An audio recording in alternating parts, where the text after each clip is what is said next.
बिस्मिल्लाहिर्रहमानिर्रहीम। अस्सलामु अलैकुम।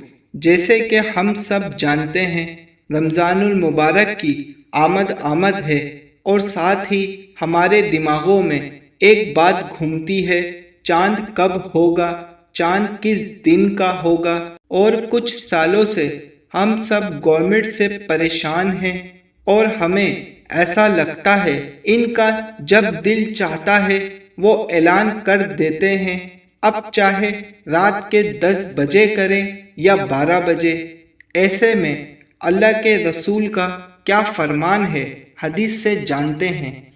रसूलुल्लाह सल्लल्लाहु अलैहि वसल्लम ने रमज़ान का जिक्र किया तो फरमाया कि जब तक चांद ना देखो रोज़े शुरू ना करो।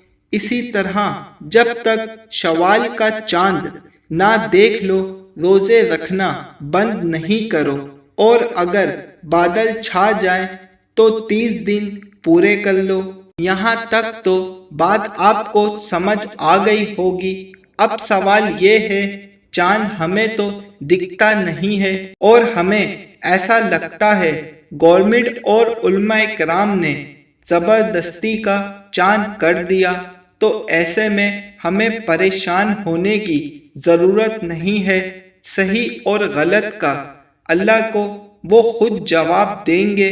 अल्लाह के नबी के दौर में भी ऐसा होता था, सबको चांद नहीं दिखता तो एक बार लोगों को रमजान के चांद की रिवायत से मुताल्लिक शक हुआ तो उन्होंने ये इरादा कर लिया कि ना तो तरावी पढ़ेंगे और ना रोज़ा रखेंगे, क्योंकि चांद तो दिखा नहीं। इतने में मुकामे हिरा से एक अरबी आ गया और उसने चांद देखने की गवाही दे दी। चुनाचा उसे नबी करम सल्लल्लाहु अलैहि वसल्लम की खिदमत में ले जाया गया।